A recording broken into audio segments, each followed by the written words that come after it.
What up, what up, what up, what up, what up, what up? What's good, people? What is up? What is they went from the fourth level of hell and sent us down to the seventh level of hell. Why? Because then you got Kwanzaa pulling out her titties. The whore pulled out her titties. And these whore bags over here started feeling and fondling on her tits. What? I don't have it to do with you. Girl, you can go over there, rant and rave. Girl, you can shake all your rainbow bright hair all you want, dear one. I'm not doing this. I'm not doing this with you, dear one. I'm not doing this with you, dear one. I don't have nothing to do with you, and I'm done. Baby, you can scream my name from the rooftops from now till Jesus come back. I'm done after this. Introduced to Tick's Meat. Do you see what I see?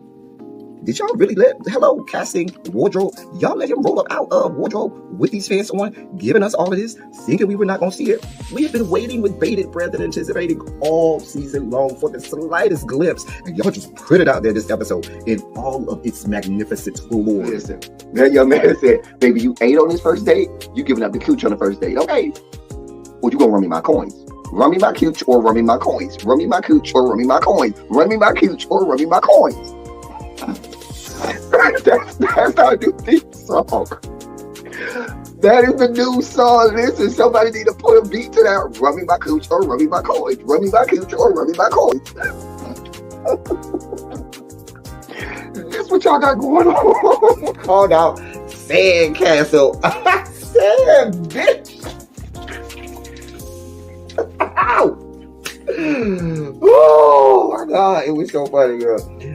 Ooh, baby, listen, let me tell you something. This shit started to turn into the precursor for some gay porn. That's what I thought it was. Because Big T is getting all, the voice starting to go deeper and get a little more wet and moist and sentimental and all this shit. And it was real gay at this point. Like, I thought the bitch was going to stop. I thought Lil Bird was going to turn Big T around and do him like he did Uncle Cliff and do the grease it up with City Lou and ran right in there.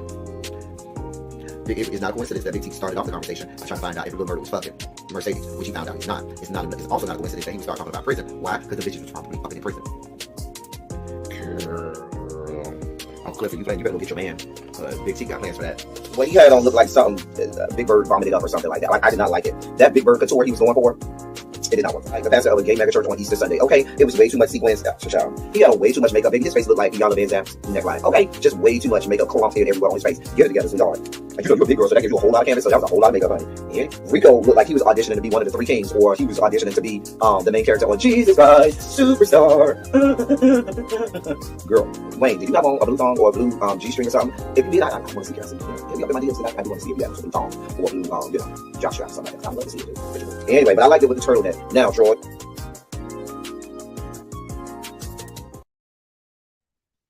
Jesus Christ, superstar. Listen, y'all, I'm coming. Don't be rushing me. Y'all always rushing me. I say that and y'all never rush me. But I'm just going to blame it on y'all. Somebody got to get blamed. I can't very well blame myself.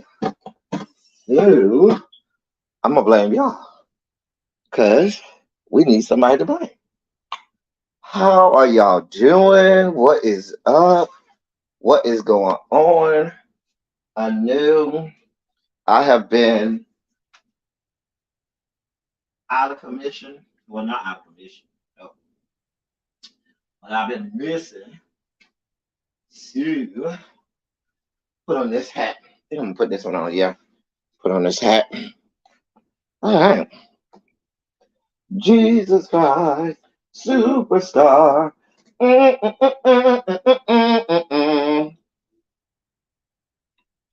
me get my laptop. Y'all listen.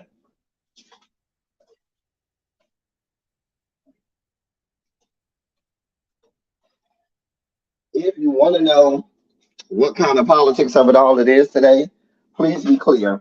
It's a spiky one. Please get your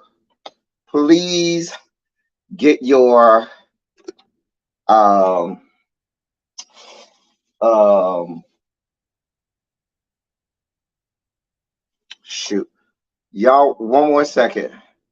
I'm gonna wait for Harold to come in here. Y'all let me know when Harold get in here. When Harold come in here, we're gonna take a celebratory shot for Harold. Shoot. Y'all hold on one more second. One more second. Or can I see? Is mine? I don't think it's too blurred. I think that's fine. I was gonna clean my lens, but I think it'll be okay. Anyway, what's going on, y'all? What is going on, people? Good afternoon, or good morning to some. Good morning, good afternoon, good evening, and good night, wherever you are, whatever time it is, whenever you're watching this. Hey, hey, hey, hey! I feel like I still need to clean my camera. Y'all think I need to clean the camera? I'm gonna leave it. Whatever. Y'all don't come here to see me. Y'all come here for the information, the infodamnation. Anyway, y'all, we are here. It is Tuesday, June 27th, in the year of our Lord 2023. This is the politics of it all. We have a lot to talk about. Let me say hey to y'all before I get started in the dossier. Hey, Lemon Kush Pepper. Hey, Boo, you are first. Tracy W. Yana, my boo Tanya, Karma Killers. Oh yeah, there is a late bell today. Karma Killers. That said late bell will be at 5:30. Hey Morgan Boo, I always feel better when you're here. Hey Raphael, I feel like I ain't seen you in a minute. How you been? Like them glasses though. I like them glasses. Um hey Stephanie Boo, y'all in the clouds. Hey y'all. Zap, what's going on, bruh? What's good? Mr. Pisces, hey boo. You like this hat? All right, you like this hat? Hey, Tracy C. All right, we got all our people. Oh, there go Harold. Hey everybody, we in before the Harold. Let me go get my shot and shot glass for good old Harold. Y'all hold on. Let me hold on 1 second. Let me go get my stuff for Harold. Hold on.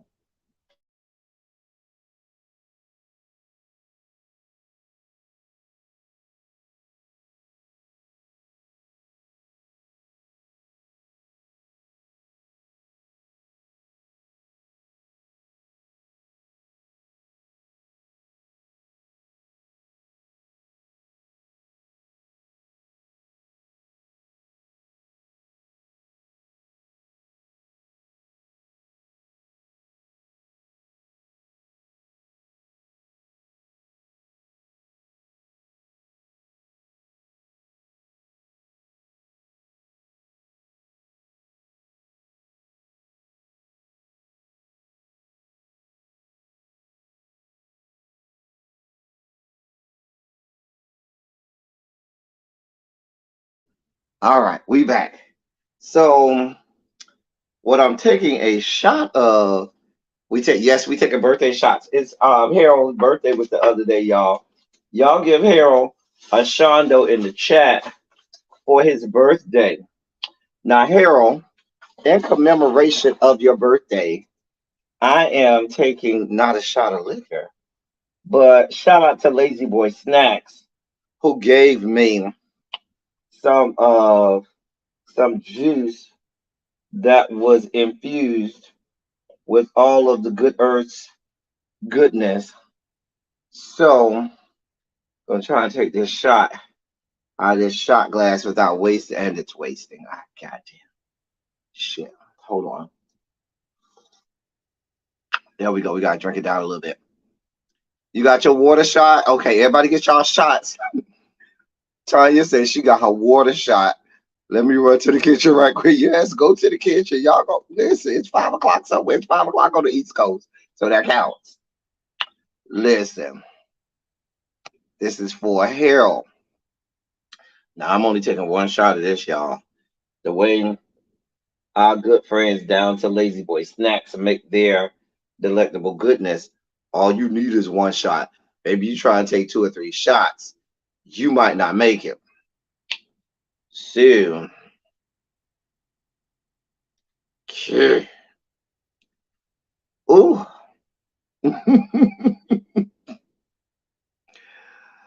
All right, y'all ready? Let me know when y'all ready. All right, we taking shots. All right, we ready. We shot. Shot, shot, shot, shot, shot, shot, shot, shot, shot, shot. Everybody, shot, shot. Shout out to Lazy Boy Snacks. If you ain't went there to get you nothing from them, shame on you. Shameless plug. Hey, Montrez, boo. Tracy said for her, I'm going to pull out the tequila. Yes, boo. We about to take this shot, y'all. All right, y'all ready? Y'all ready? All right. Shot. Yeah, I can't take a shot. I got to go to the damn job tonight. Yes, God. You can take a shot of water or a shot of Pepsi or Coke or whatever you want to take, okay? All right, Harold, you ready? You ready, Harold? You ready? Okay, you ready. All right. Harold said he ready, so I'm ready. Oh, okay. Let's just take the shot. One, two, three, go.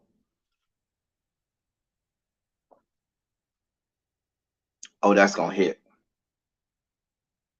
Child, when I'm climbing the walls by the end of this, by the end of this program, y'all already know why. God help us. And that was a big shot glass too. Ooh, let me drink some of my regular. Today's drink is white cran strawberry, and today's snacks are Albanese gummy worms. Mm. Y'all trying to fuck me up. Here. Mm. Y'all see how they trying to fuck me up? Mm-mm. Mm-mm. Mm. I blame Harold. So listen, y'all. I'm gonna be real honest with y'all.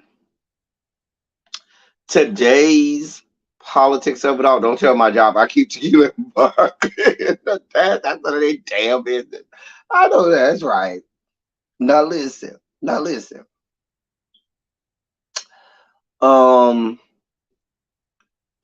Now listen. Today's politics of it all is real spiky, y'all. I ain't gonna even lie to y'all. It's a lot going on, a lot that mainstream media is neglecting to tell us, and we're gonna talk about it ourselves, okay? So we gonna do there's a lot of stuff that involves us black people, and y'all know how we do over here. We do it like only we can. Some of these things, I got an update on a case. On two cases, I got updates.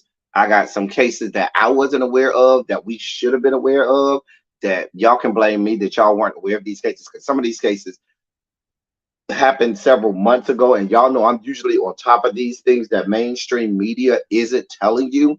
But I wasn't on top of these cases, so y'all can blame me. Hold on, y'all. I can't see nothing out of these raggedy um glasses of mine. I mean, they are just as I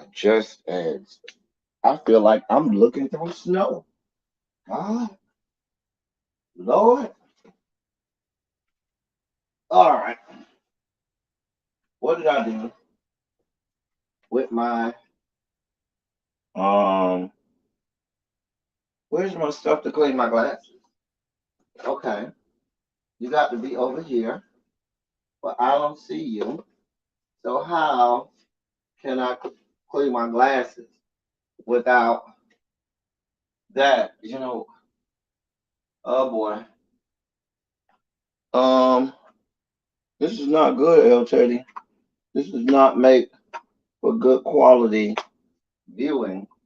The fact that your raggedy self can't even find the little thing you use to clean your damn glasses. Way to go, L Teddy.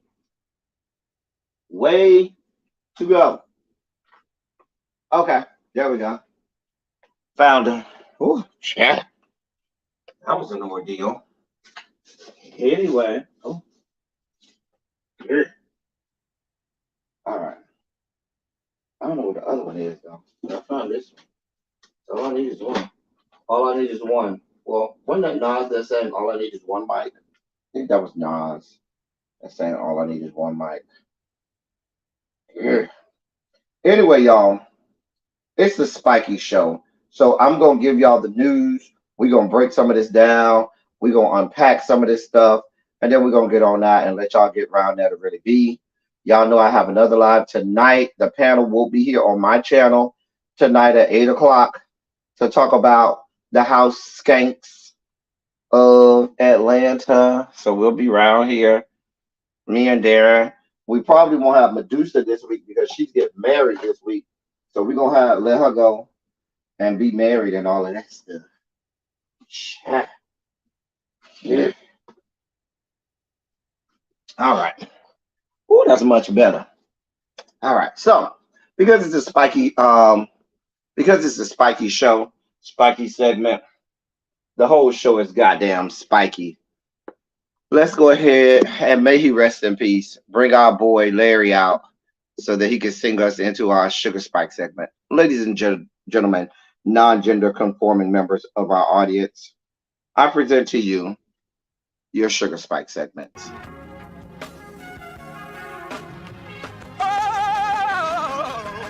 Oh, God. You see, this is the part that I like. Major sugar spike. So love the world. I want to fight. That he gave, his only begotten son. Major sugar spike. And shall ever believe. Major sugar spike. They shall not perish, but have everlasting life. Taste the biscuit. Jesus. So we're gonna start off. We're not just gonna dive face plant into the deep end. So we're gonna ease our way into these sugar spike moments because it's a lot today. I'm not gonna lie to you, it's a lot. It's a lot of horrible things going on in this country happening to us. Hey Ayasha. Oh, it's pronounced Aisha. Okay. Okay, good. Ayasha pronounced Aisha. Got you. Aisha, you are the girl that I never had, and I want to get to know you better. Aisha, you know I want you so bad. Child, I just had a whole moment, child. Went all the way back to my childhood. Child. Anyway, so let's start off. Vanessa Bryant, wife of slain NBA player Kobe Bryant, is in the news. She sued the company Body Armor, and she won a 1.5 million dollar adjudication in from the lawsuit. So hey, Lamone, I'm glad you're here. Listen, Lamone, it's a lot to talk about. I'm glad you're here. I know you probably in the bushes at work. We got a lot to talk about. Shout out to my bush people, my men and my bushmen and bush women that's in the bushes watching. Thank y'all so much for watching. Shout out to y'all. I never want y'all to feel neglected. I know what it's like being in the bushes because I be in the bushes in a lot of people chats. Okay, I be in a lot of bushes. The good thing about bushes is people don't see you, and it gives you easy access to people's crotches. The bad thing about bushes are there are ants and ant piles in the bushes, so you might get bit by ants. Watch out in the bushes. Anyway, so Kobe Bryant invested $6 million back in 2013 for a 10% interest in the Body Armor company, and that's the company that makes the little drinks that you see at the grocery store and stuff like that. He had 10% interest, and he put $6 million down for that. Several years later, the company sold to Coca-Cola for 5.6 billion with a B. Kobe Bryant put $6 million in. They sold the company for 5.6 billion. So Kobe's investment reportedly netted him $400 million. He got $400 million from that. In 2019, just 6 months before he was killed, the president of Kobe Incorporated, Molly Carter, claimed that Kobe promised her 2% of his cut. Kobe called BS on her, saying he never made such a promise. Molly, this woman, sued, and Vanessa picked up the case after Kobe died, and she filed a counterclaim alleging that Molly violated the duty of loyalty and non-disparagement clause in her employment contract by trash talking Kobe and his family. So here's the deal. This lady, Molly Carter, she was president of one of Kobe's companies. Okay. She worked for Kobe. She's saying that Kobe promised her part of the $400 million that he got from Body Armor. But Kobe dies 6 months later. Vanessa's like, girl, I ain't here for it. Girl, let that go. We ain't promised you nothing. You have nothing in writing. Girl, I don't know what to tell you. And then things started coming out because Molly Carter's a white woman. Like most white people, y'all don't mind working for black people as long as you can find your way to steal from us, to launder from us, to take our ideas, to do all types of horrible and nefarious things to us, because y'all don't think that we have the business acumen, because you all don't think that we're intellectually savvy enough to see you for your fuck shit. And that's what we have going on here. And apparently there was a clause, a non-disparagement clause in her contract, which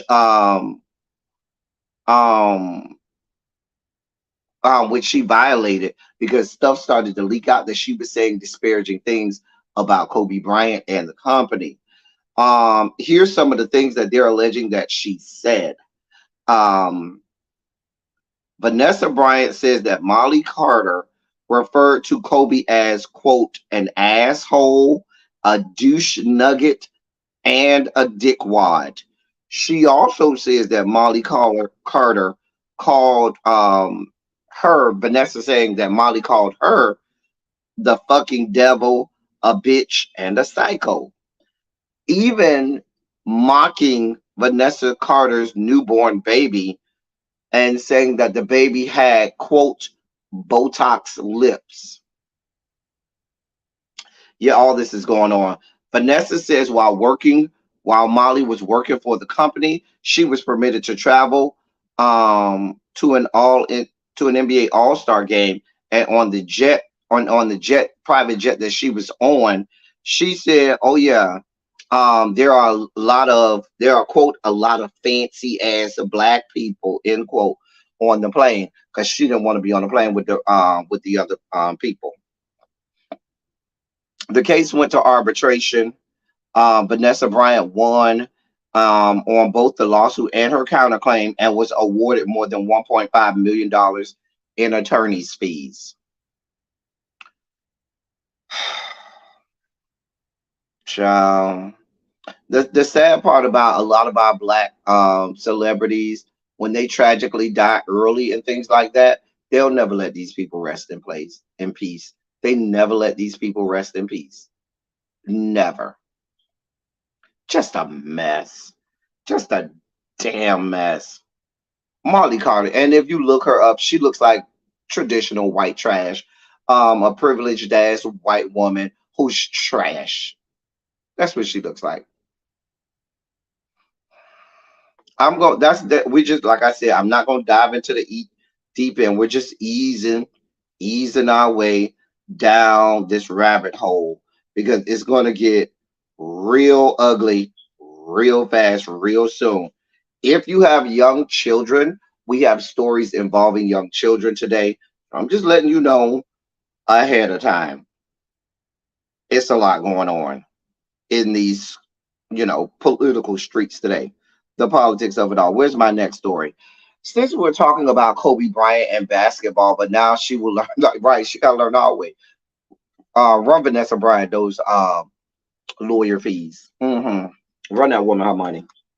The fact that this skank whore bitch had the nerve to talk about that woman's child, newborn child, and says, "Oh, she is Botox lips. Really? See, this is the level of racism that we have going on, which is why. Now, I'm not gonna say I got a problem with all white people, but me as a black man, I'm not putting one of you white bastards in charge of any of my organizations. Sorry, you won't have access to all. I ain't saying that black people won't steal from you either.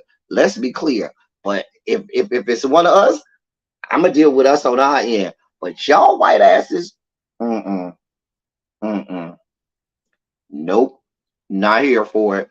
Mm-mm. Child. But she wanted parts of that 400 million, thinking that she had rights to it. Baby, you got rights to nothing. Find you somebody to play with. Because like I said, they seem to fall for the sauce and believe the stupid ass talking points that they hear from white people on the media and in the news, and they seem to think that we're not intelligent. They don't think that we are intellectually savvy. They don't think that we have, the educational fortitude and wherewithal, no business acumen. So they think that they could just rake us over the coals and just tell us anything and do anything to us, and we just gonna fall for it and be like, oh, okay, yeah, let me just pay you this money because he said that. Girl, fall the fuck back. Fall all the way the fuck back. Get a woman her coins and keep it moving. It more white people saying bad things about basketball players.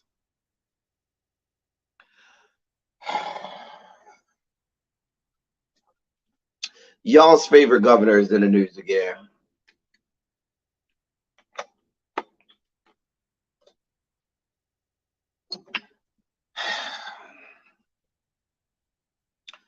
Governor death sentence, God of mercy, God of love, had some things to say. We know that he's a racist. We know that he's hateful. We know that he's a bigot. We know that he's a horrible person. So here's another example. He was doing an interview with Christian Broadcasting Network.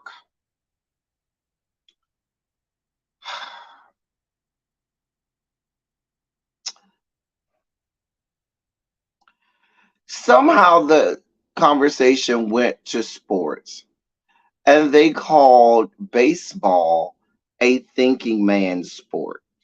I'm sorry, a thinking man's game. Governor Death Sentence was then asked his thoughts on baseball. And here's what he had to say. So I think that there's kind of a place for everybody on a baseball team if you're willing to work hard, if you're willing to practice, and if you're willing to hone your skills. I kind of thought it was always a very democratic game, a very meritocratic game. He then goes on to say, whereas I kind of viewed like basketball as like these guys are just freaks of nature. They're just incredible athletes. In baseball, you have some guys that might not necessarily be the best athletes, but maybe they've got, that slider that nobody can hit, or they have the skills that allow them to compete at the highest level.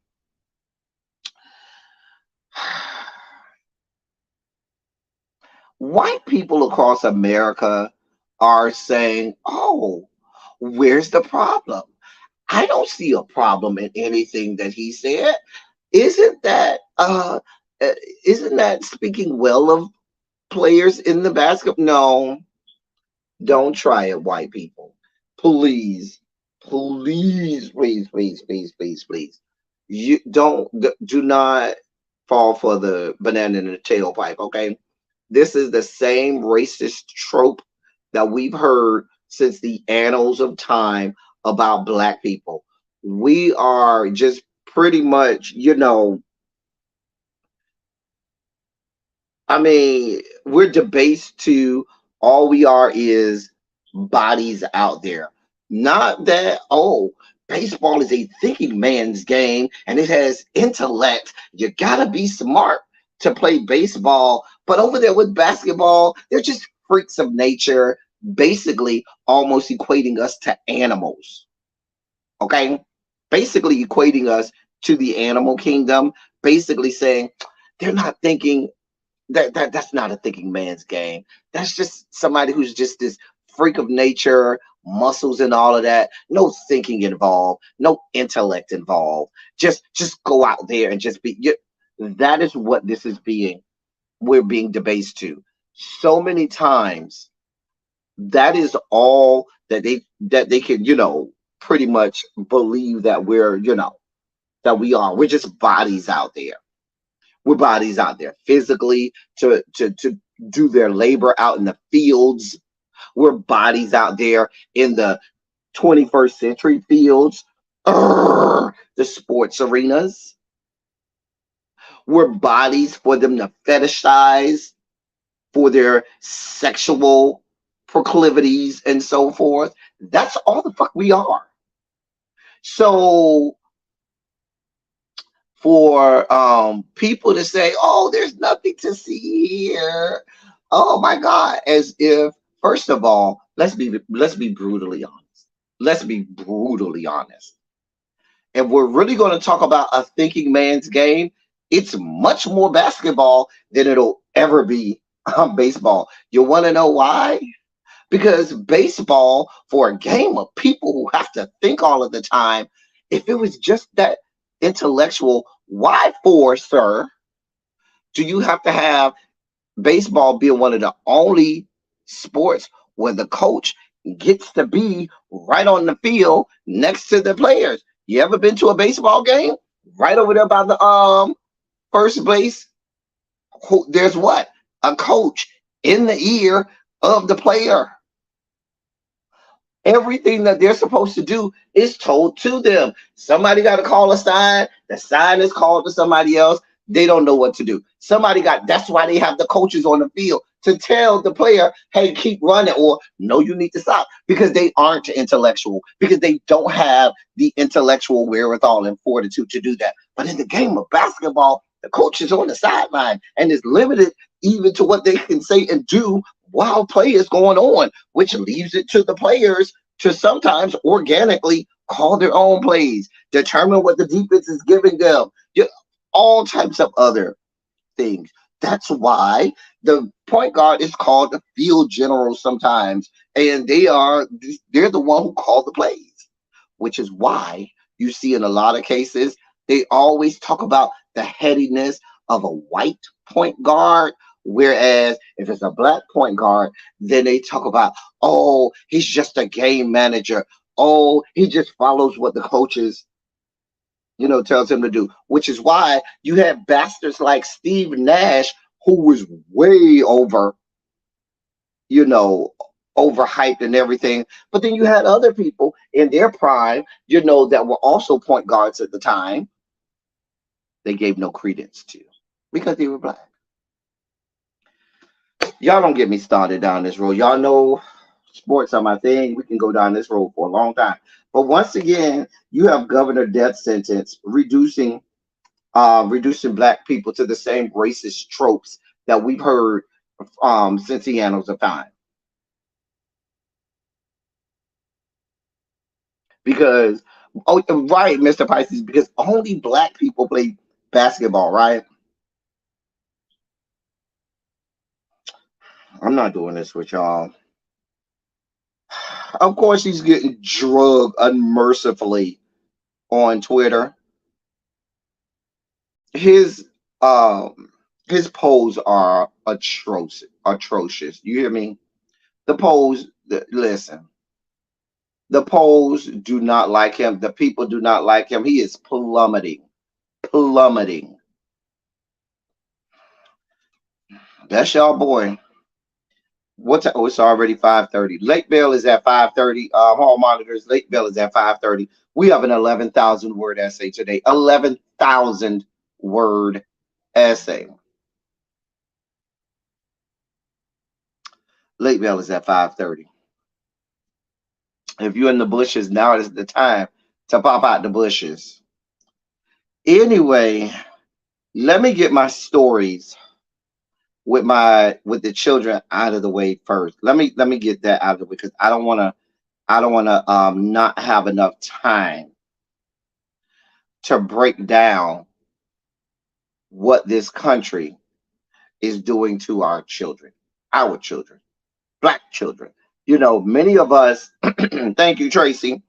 Many of us are adults now, and we know what it's like to be a black child, and we know the horrible things that happen to you as a black child, the PTSD that we have pretty much perpetually during our lives because of the trauma and stress of being a black child in America.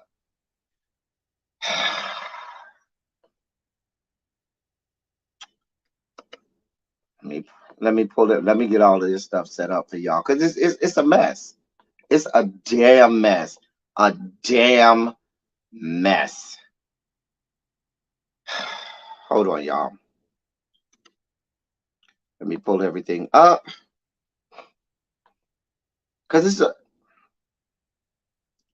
the country that we live in is a damn mess. Just a damn mess. Hold on. Let me get this queued up. Post this for y'all. What is going on?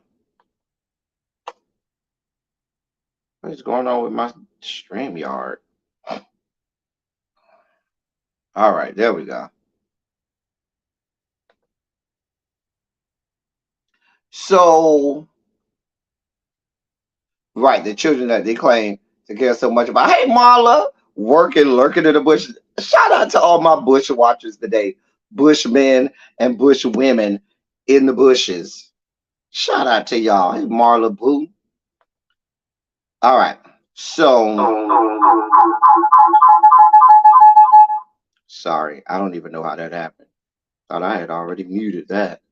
I apologize for that. All right. So the young man that we're speaking about today, his name is Gavin Alston. Okay. His name is Gavin, Gavin. Last name is Alston, Alston. He is 10 years old. He is a um, fourth grader. He's a black boy. And he is speaking on what it was like for him when he had to go to a new school in the great state of to go to a new school in the great state of Oregon. Yes, that Oregon, the bluest of blue states, Oregon.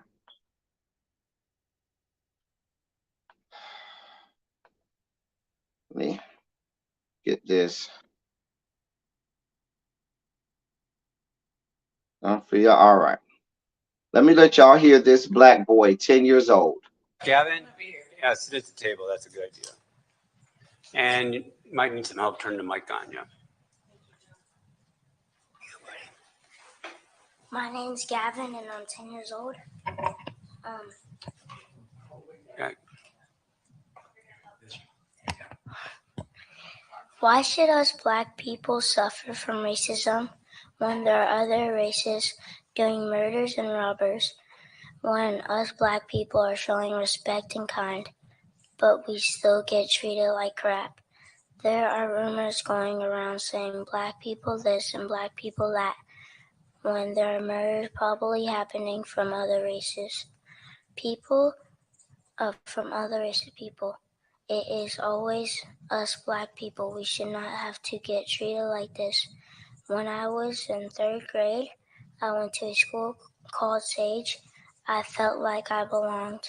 Now I'm in fourth.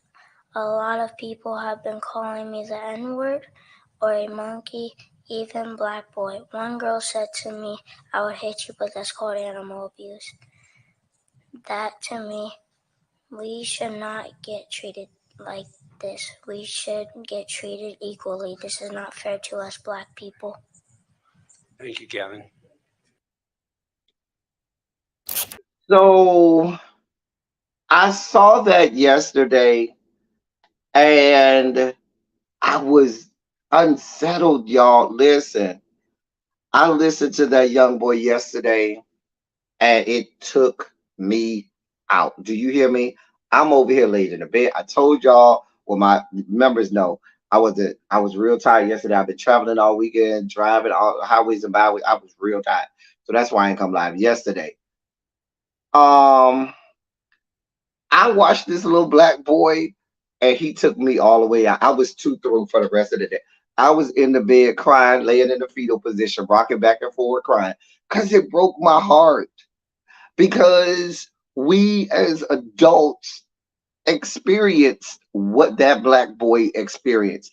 And we would shudder to think that now that we are some people are 10, 20, 30, 40, 50, however many years you are older than this young man.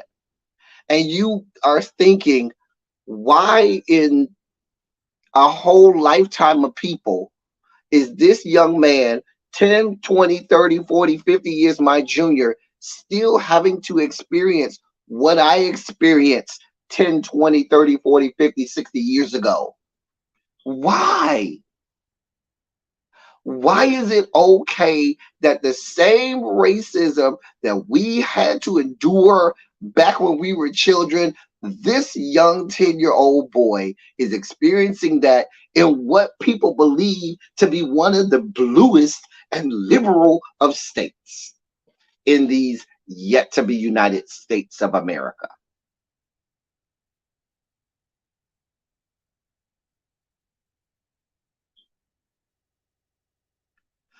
Yana, Yana, if this story was hard for you to make it through, I will listen. I will warn you before we get to the next story because that one's even harder to get through. If this one broke your heart, the next one is gonna lay you out. So I'm just letting you know that now. I told y'all from the beginning this was a real spiky ass politics of it all, but I feel it my responsibility to bring these things to you all so that you know what is happening out there so that we don't turn a blind eye, so that we don't become numb to what's going on. Because someone has to give an account.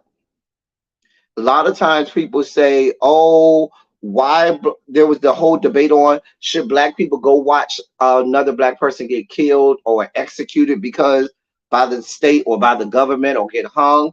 And they would always say somebody has to go because somebody has to give an account. Somebody has to tell the story of what happened. Somebody has to witness this. Someone has to give witness. Because when we stop giving witness and we stop bearing witness to what they're doing to us, that means that they succeeded and we have stopped caring. It lets them believe they don't care anyway. No one's there to tell this 10-year-old boy of what our ancestors went through. They're already removing it from the libraries. So I do understand those people who may say, listen, El Teddy, I can't do it.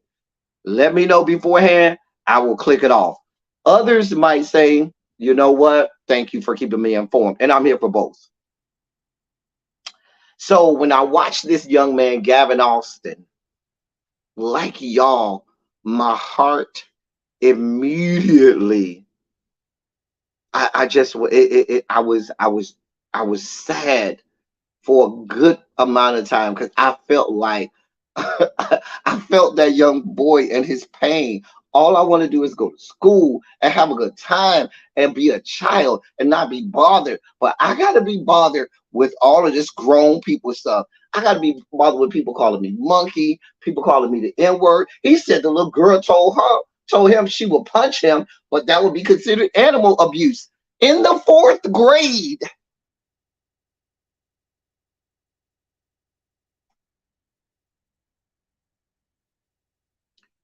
We have to give this thing the attention that it needs.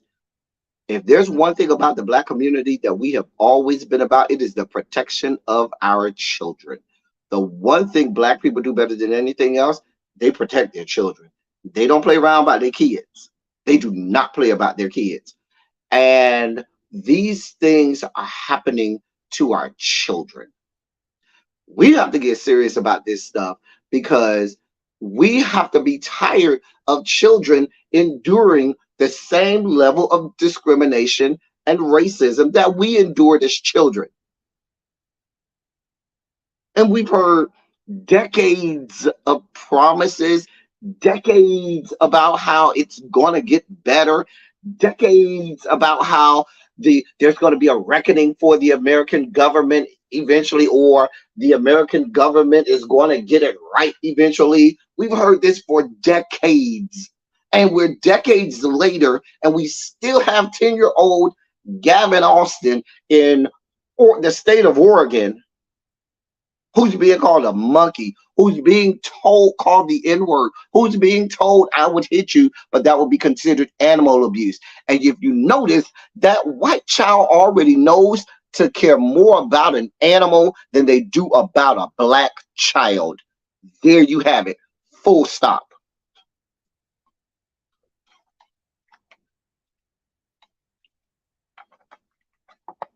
It's not about them.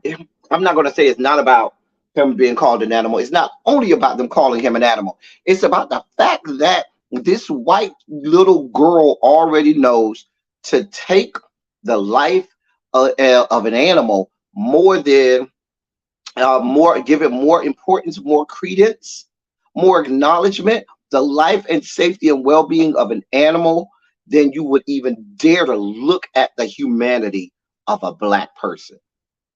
That is being taught. And we're at the fucking 4th grade level.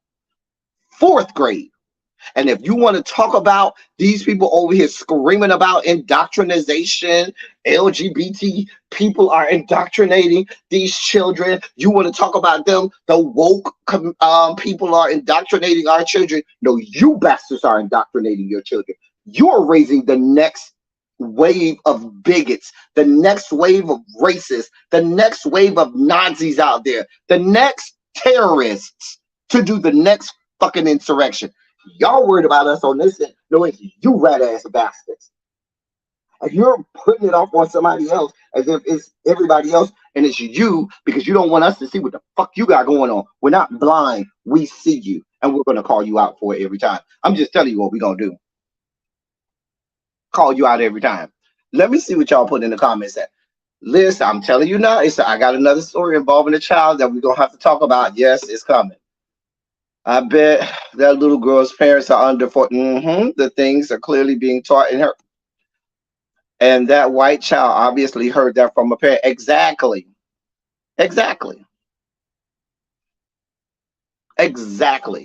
I mean, but we know that, Mr. Pisces, if you go back to the history during the Jim Crow era, all the way through the Civil Rights era, black people from America would often escape the perils of latent racism in America to go over to Europe. And they always remarked how, oh my God, how am I able to just walk around and be so, free to do what I want? But here's the danger. Let me show you why it's important to study history. Watch how this shit moves. Black people in the Jim Crow South in civil rights era in the 1900s used to, especially the entertainers and people who were movie stars or singers, and they would go there because they had the money and resources to go. They talked about how there wasn't that latent racism. That's also during a time period where America skyrocketed as being the economic leader of the free world, the militaristic leader of the free world, and everybody acquiesced. I'm talking about during that same Jim Crow leading through the civil rights era. That's the time after after FDR and all of the things that were put in place. You saw the skyrocketing of the American economy, and everybody wanted to take American principles. With that, they also started to take on America's ideologies with regard to people, with regard to race, with regard to what you could get away with doing and what you labeled as a free society, to give yourself your own little cushion to feel good about what the fuck you were doing. Go over there to some of these countries over there in Europe. Go over there to France. Go over there to the UK. Go over. I'm not saying all of the European countries, but go over there to a lot of the European countries and see if the tide isn't changing and they're becoming just as racist, just as discriminatory, and just as bigoted over there. We just did the story last week or 2 weeks ago where the players over in the soccer leagues are being discriminated against. There's all types of latent racism over there. Look at what France just went through when they damn near overthrew the government because the ultra right conservative Macron is over there wrecking shop and he is not with the fuck shit. And they say we ain't here with the fuck shit. But you see how political ideologies are starting to change over there because they want to take on American principles. And part of the American tradition and American principles is racism and bigotry. Hey, time with B Shalom. Thank you for being here. See what y'all talking about over here. They are projecting every single time they say something about indoctrination. Yep. It's taken my father's time, my mother's time, my uncle's time, my brother-in-law's time. How much time? Right. That is the great James Baldwin. It's not going to die and be buried with the racist elders. They've conditioned their offspring to have those same racist beliefs as well. But yeah, y'all, this stuff, I've seen a whole generation of racist people die out just to become an adult, and see, nope, they taught their offspring the stupidity too. You know what? That's the one thing I say. If I could talk to my grandfather, I would lay him out, and then he would lay me out. But I would lay him out because he used to say, "Son, how we gonna get over a lot of this stuff is some of these people just gotta die." And that gave me a little hope and say, yeah, some of them eventually are going to die. And so maybe stuff will start to get better. But I told y'all years ago, when we had the whole Charlottesville fuck shit over there at the University of Virginia, when they was with the tiki torches talking about Jews would not replace us, that this shit ain't getting better. Whitney Houston, my grandfather, and everybody lied when they say, I believe the children are our future. The children ain't our future because some of them are way more racist and bigoted than their forefathers because now they're back to being open with it when their dads had to be quiet about it. Their dad had to take the HR, professional development telling you about how to speak around the others. Now they ain't making you take none of those seminars.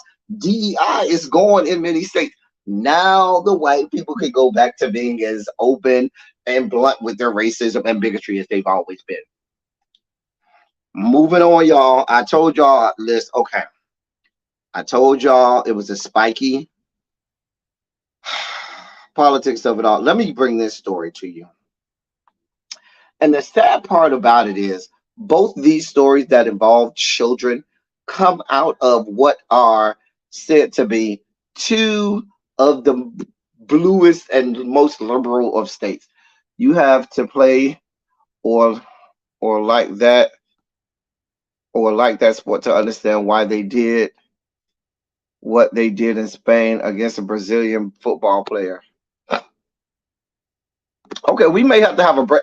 When we did that live, I told you need to come on and explain us what's going on over there. But we may have to do that at another time. Anyway.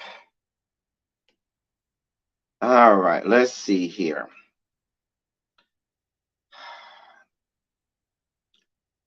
Let me get the let me get this lined up.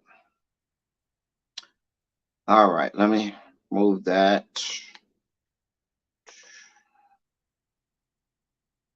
All right. So this story, ladies and gentlemen, this story comes out of the great state of California, city of Sacramento. Yana, this is the time I told you if you are triggered, let me give you the first one. Nobody dies, nobody gets shot. There's none of that. So you don't have to worry about anybody getting shot. You don't have to worry about anybody dying. You do not have to worry about anyone losing their life. So there's that.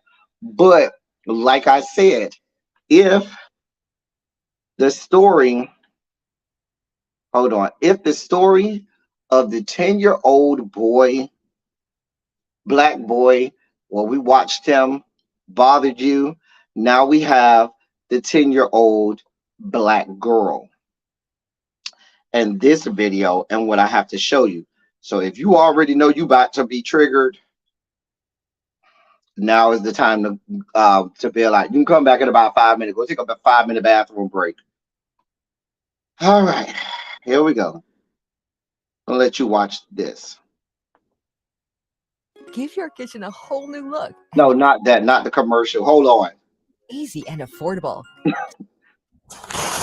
Body camera footage shows Sacramento police officers doing a probation search in February of last year related to a known gang member, according to the department. But the person who came to the door was a 10-year-old girl. Open the door. I'm a baby. Open the You're not a baby if you're not listening. Open the door. Come outside. Come outside right now. Who is here? You're going Who is here? There's another one in here. After getting handcuffed, the girl cries as she's walked to a police car. I'm scared. And then the officer asks for her age. How old are you? I'm 10. Let me take this off you. I don't need your handcuffs. Police Why? say the situation lasted around 30 seconds, but advocates say that's enough to cause lasting damage. That 35 seconds of being handcuffed will result in a lifetime of trauma. Of course, it will result in them being afraid of police for the rest of their life. This incident is one of the examples laid out in a lengthy audit of the Sacramento Police Department by the city's Office of Public Safety Accountability, or OPSA.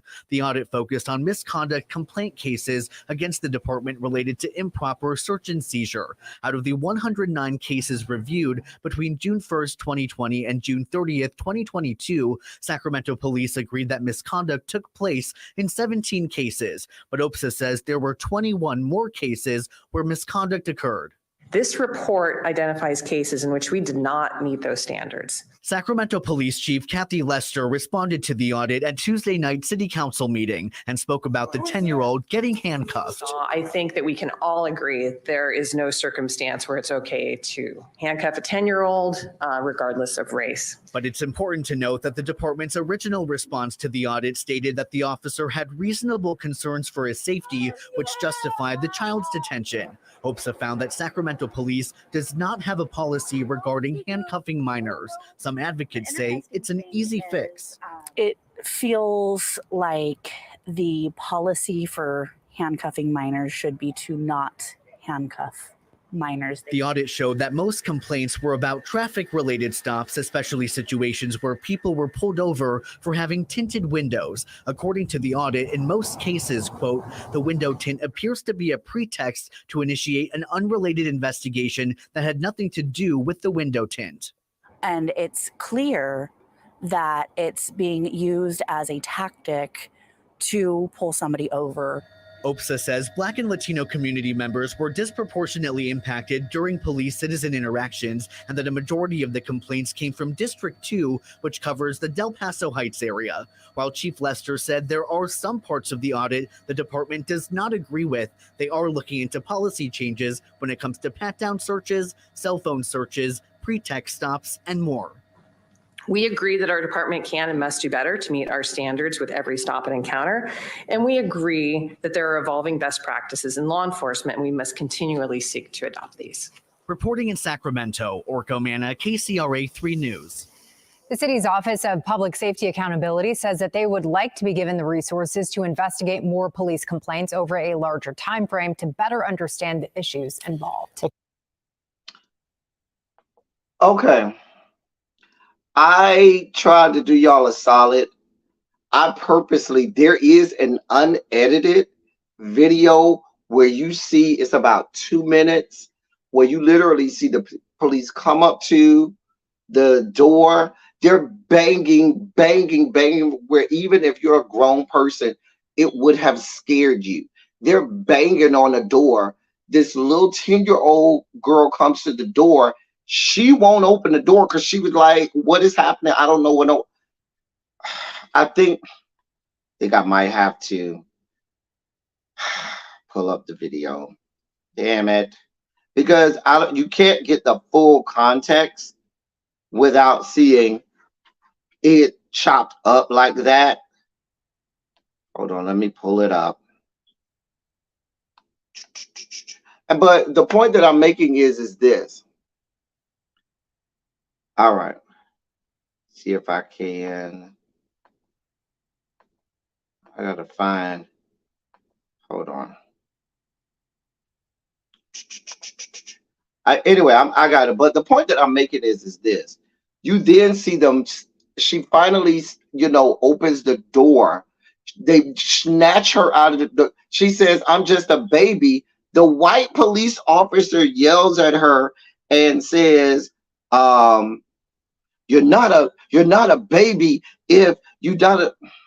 It's just let me pull this up for you. You got to see it because it's not going to do no justice if you don't see it. Hold on. Hold on. All right. Hold on. Let me see if this one, I think this one is better. Hold on, y'all. All right. Here we go. Open the door. Open the You're door. not a baby if you're not listening. Open the door. Come outside. Come outside right now. Who is here? You're going Who is here? You are going to jail. In Sacramento, California, police are taunting and handcuffing a 10-year-old girl. No, you don't get to go and hide and turn off the lights. That's not how this works. Okay, but you're going to be detained in handcuffs because you're not listening. I'm scared. Why are you running and hiding? I'm scared. I don't know what to do. I don't know what to do. How old are you? I'm 10. Let me take this off you. I don't need you in handcuffs. Why are you running through the house and hiding and turning off lights? That's incredibly unsafe.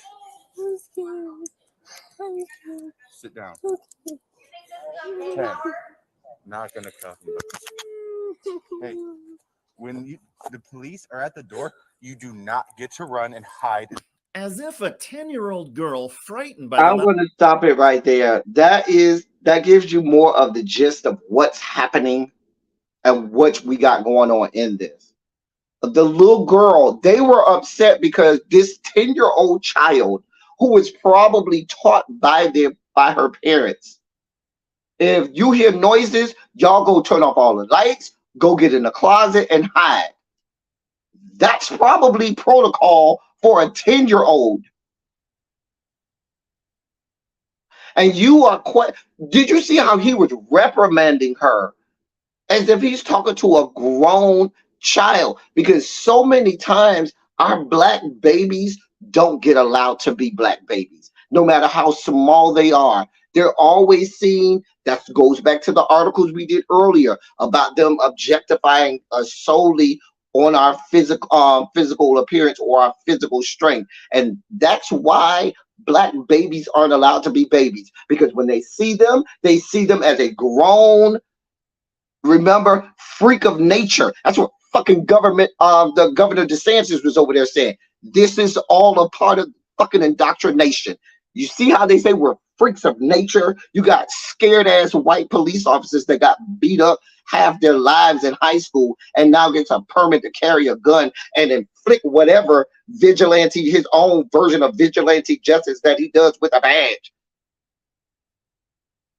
And they go and they see our black babies and they go, oh no, that's a grown adult. Let me treat them like a grown adult. But if you blink the wrong way at one of their children, if you breathe too hard on one of their children, they will take your life and the lives of your entire family. That's the first part of this. That's the first goddamn part of it. I don't understand how you're telling a 10-year-old that it's not safe to turn off the lights and go hide from you bastards. That is the definition for a 10-year-old of trying to stay safe. Isn't that what you teach them to do? But you wanted to hear no parts of that because you wanted to show you wanted to show that, oh, I am massa, I am the boss. You wanted to be certain that this little black body knew for the rest of their lives who was in charge and who the fuck was it. And you snatch this little black girl out of there who is physically showing you she is afraid. She is not a threat. Oh, did I forget to mention that the reason they're not going to do anything to these cops, the reason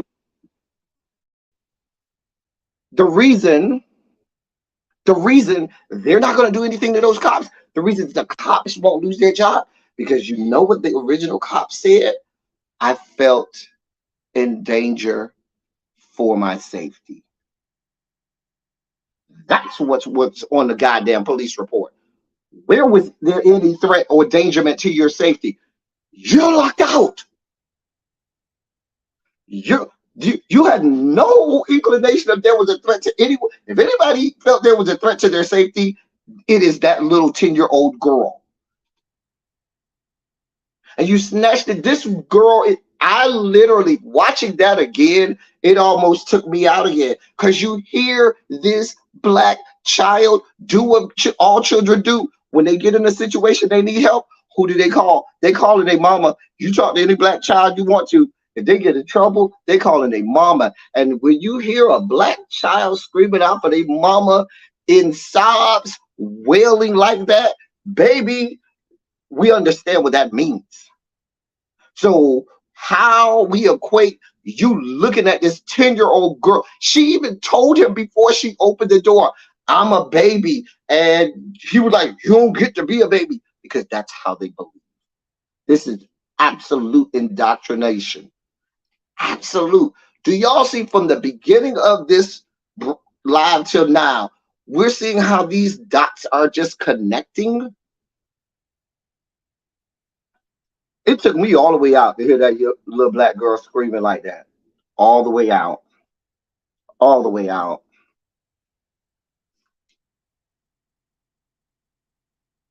All the way out.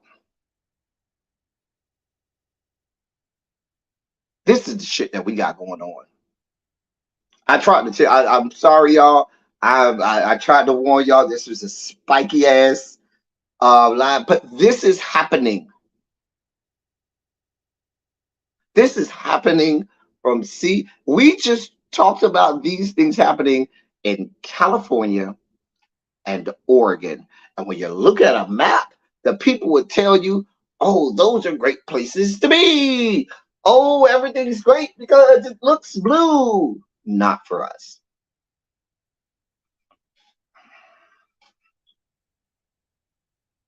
A mess.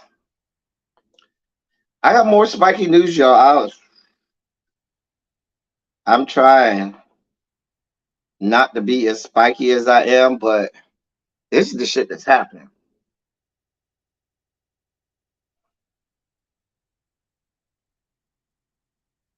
This is what's happening. All right, I'm trying to pull this next video up. All right.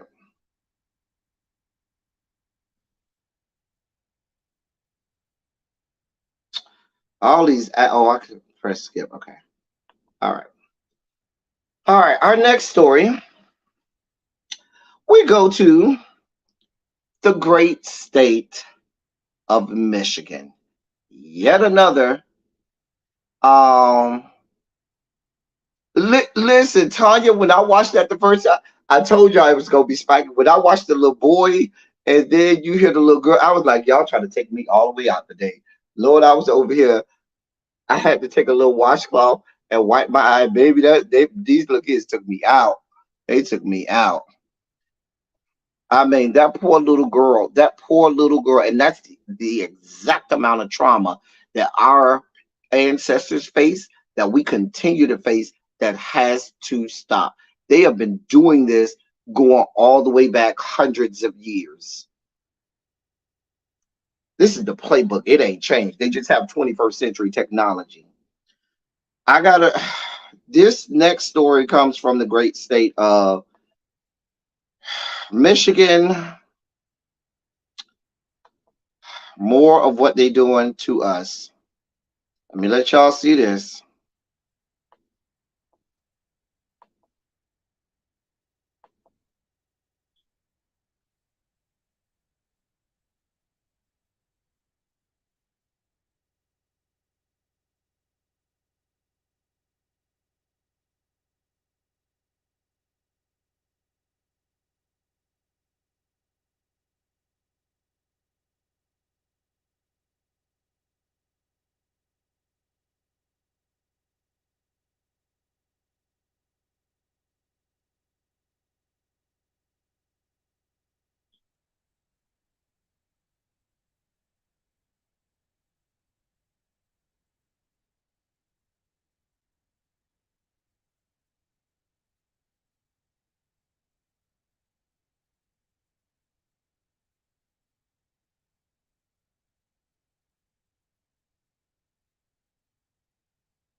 creating custom swag for your business. All right.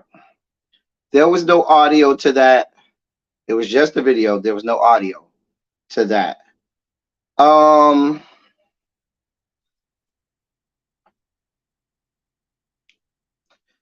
That was in Warren, Michigan. That officer's name is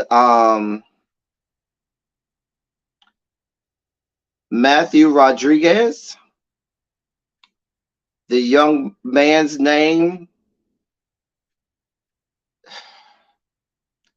is Jaquan Smith.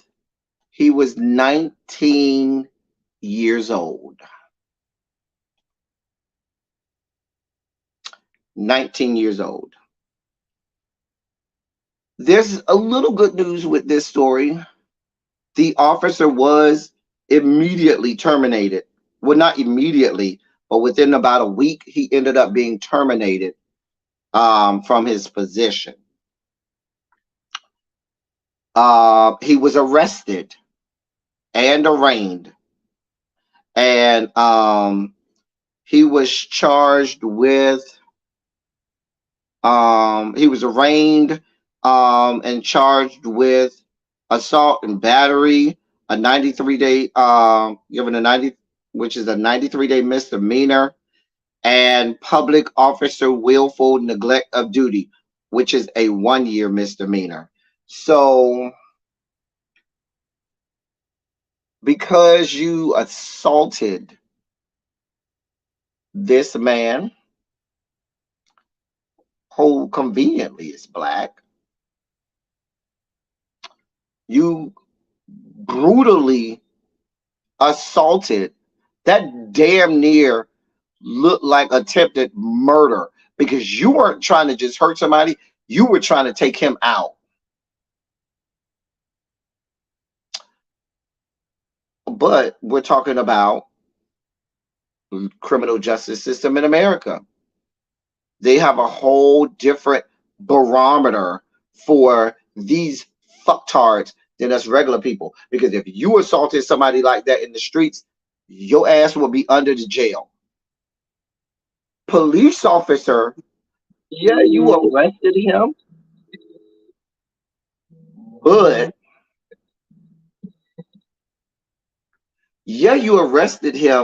but you only giving him a slap on the wrist, misdemeanor here, misdemeanor there. That's it.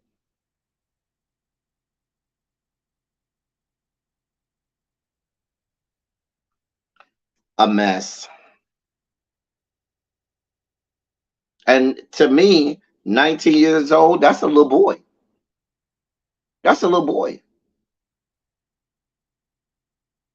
I mean, we see what's happening here, right? Look at why are the other two officers not culpable in some of this too? Because they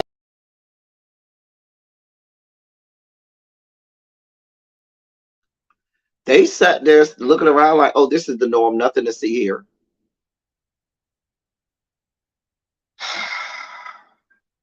Mind you, the boy was handcuffed. There's no threat to your safety.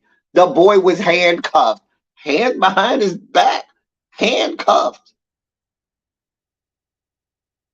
Right, Mr. Pisces, that little boy was like a third of your size, if that. Do you know how you could have fractured that boy's skull when you threw him to the ground like that, and then pressed your whole weight on him, dashed his head back in the ground, and every time now you snatching him around by his dreads? Do you know? Did you check to see if he was concussed? Did you check to see if there was any flesh wounds, fractures? You didn't give a fuck. And he just threw him in there in the other holding cell like he was a piece of trash. Mind you, he's handcuffed, so you can't even control your landing. Think about it. You hand behind you can't control your landing when you get thrown like that after you done got your whole head and face already beat into the concrete.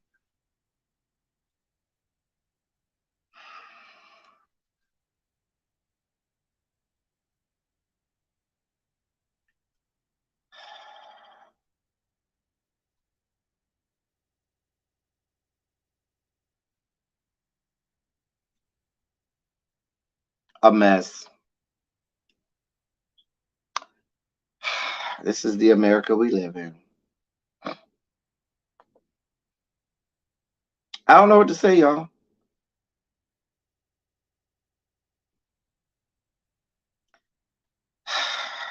Where to go next? I'm gonna do one more story and then we're gonna get out of here. Oh, I gotta do two more. Let me get the harder one out the way first, then we'll get the other one. We have an update on the case over in Ocala, Florida, with a GK Owens, the black woman who was shot by that old white woman through the old white woman shot her through her front door and killed the black lady. That was about 2 or 3 weeks ago. And then we saw the white woman ceremoniously get arrested and arraigned and all of that stuff. Now the state attorney saying, oh, magically, we don't feel we have enough evidence to convict her, so we're going to let her go. So white woman is back home, no charges for being filed. Or I should say charges dropped because we don't have enough to arrest her with. We don't feel like we have enough evidence.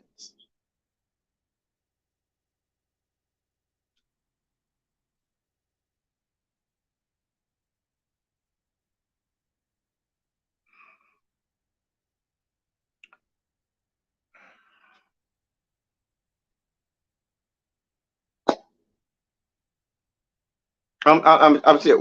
What do y'all want from me?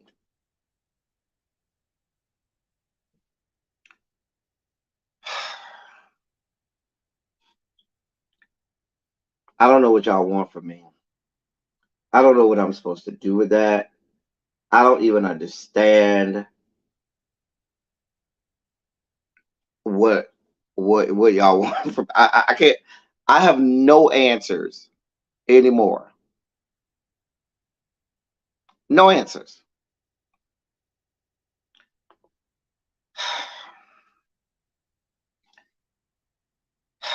I have no answers for y'all.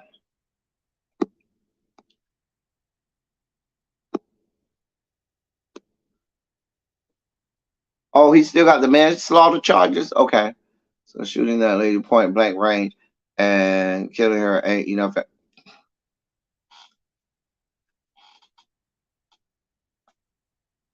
They found a loophole, a legal loophole, where the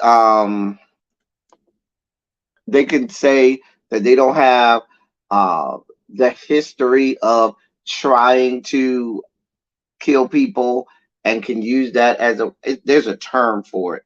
I had it. Hold on, let me see if I can reopen it because there's a term for it. But they found a loophole. Hold on.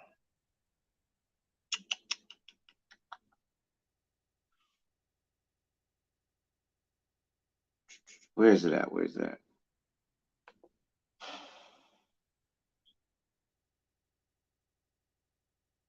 I don't wanna keep y'all here looking for it, but there was a legal loophole that they found.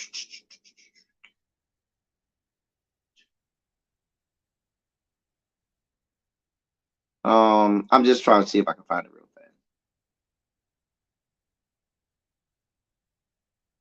It's not here. Anyway, but they found a legal loophole and said that they could do that. Exactly, Lemon Kush. They just want to be lazy. They don't care about us. They don't want to put any time or energy into doing right by us. They ain't got that type of time. Y'all want me to look for evidence? Y'all want me to look for a reason to say that this white woman couldn't kill this black woman? No, I'm not going to do that. Keep it moving. This is Ron DeSantis' Florida. In our last, oh shit, I just closed what I was supposed to be opening. Shit. Oh, no, it's right here. So I just want to know. Let me put the picture up.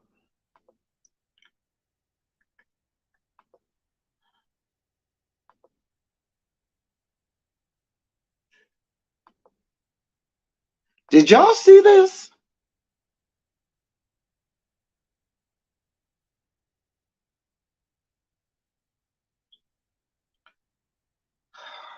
Let me read the little sign in front of this black Walmart employee. It says, I'm in jail. I need bail. Help me raise $50 to get out. Hasbro, Children's Miracle Network. So Walmart had teamed up with Hasbro, and when you donate or something like that, Hasbro, something like they'll match funds and whatnot. This store's bright idea to raise the money to donate to the Children's Miracle Network was, oh, we're going to put a black man in a cage and say, I'm in jail, bail me out.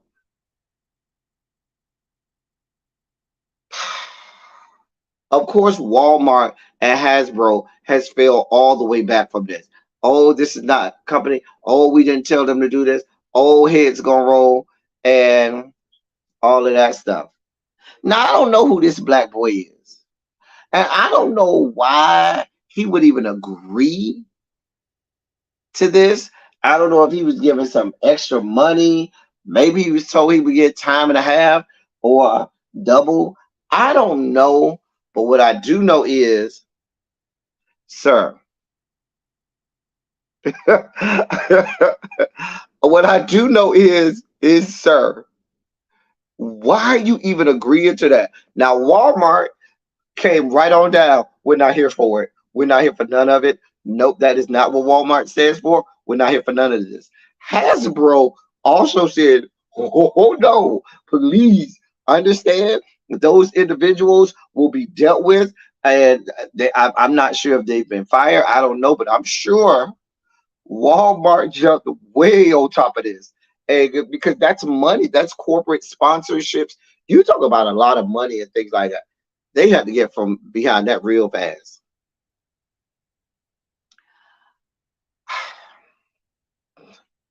How are we thinking that this is a good idea in 2023?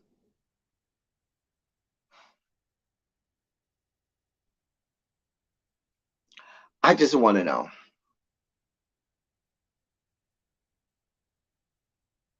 How is this a good idea?